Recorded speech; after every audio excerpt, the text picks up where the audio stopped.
On January 17, 1706, Benjamin Franklin was born into a large, poor family. His father had 2 wives and 17 children. Benjamin grew up working in his family's candle-making business and in his brother's printing shop. He liked to read and learn about a wide range of things, from Sophocles to modern science, whenever he had the chance. While his co-workers took a long lunch break, Benjamin Franklin would eat raisins while reading books from the bookshop.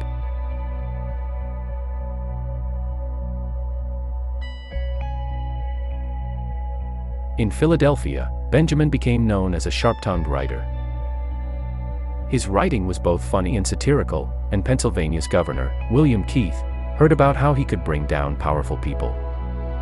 William Keith was afraid of Benjamin's satire, so he offered to pay for him to work in England. Benjamin took the offer, but when he got to England, the governor left him and his money behind. Benjamin Franklin was often in awkward situations, but he always found a way out thanks to his natural resourcefulness and determination. In London, Benjamin got a job at a printing company. Here, they called him the Water American, because he drank water instead of the usual 6 pints of beer every day. Franklin said that a penny's worth of bread had more nutrition than a quart of beer. In 1726, Mr. Denham, a Quaker merchant, gave him a job offer in Philadelphia. Franklin said yes, and they set sail for the U.S. On his way home, Benjamin made a list of 13 good qualities he thought would help him in the future. Some of these were moderation, thrift, sincerity, justice, and peace. He had 12 at first, but after a friend said he was too proud, he added a 13th, humility, imitate Jesus and Socrates. The virtues of Benjamin Franklin. Number 1, temperance. Eat not to dullness, drink not to elevation. Silence. Speak not but what may benefit others or yourself, avoid trifling conversation. Let all your things have their places, let each part of your business have its time. Resolve to perform what you ought, perform without fail what you resolve. Make no expense but to do good to others or yourself, i.e., waste nothing. Lose no time, be always employed in something useful, cut off all unnecessary actions. Use no hurtful deceit, think innocently and justly, and, if you speak, speak accordingly. Wrong none by doing injuries, or omitting the benefits that are your duty.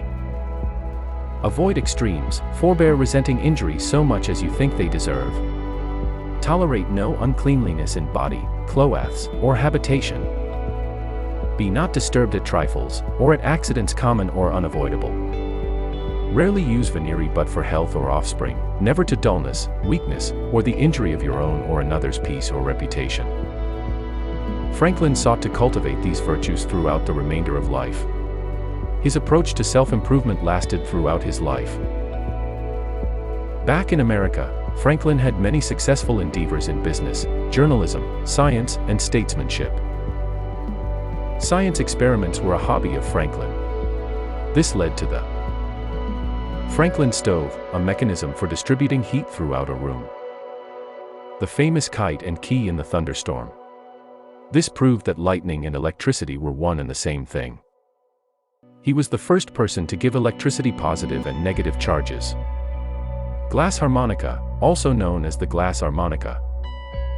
Franklin never patented his inventions, preferring to offer them freely for the benefit of society.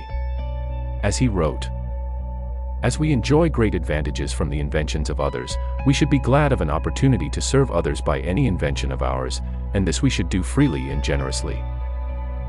At a young age, he also started writing articles under a fake name that were published in the New England Courant. He wrote under fake names for the rest of his life. After a few were published, he told his father that he was the one who wrote them. Instead of being happy, his father beat him for being so rude. So, when Benjamin was 17, he quit the family business and moved to Philadelphia.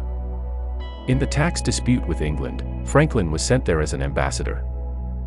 Over the course of 5 years, he met with political leaders and kept doing scientific experiments and studying music. Later, Franklin was one of the most important people who warned the British government about how dangerous it was to tax the American colonies. In a battle of wills, Franklin helped convince the British Parliament to get rid of the unpopular Stamp Act. But this change of heart would not last. When more taxes came out, Franklin said he was in favor of the new movement for American independence. In 1775, he went back to a war-torn America. He was one of the 5 people chosen to help Thomas Jefferson write the American Declaration of Independence.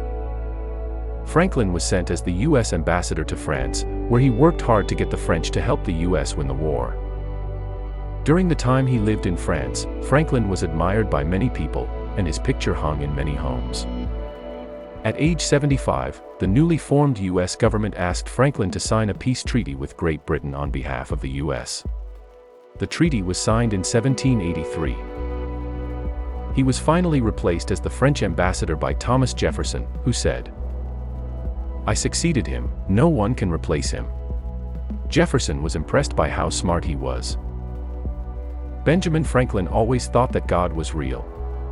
In his younger years, he said he was a deist.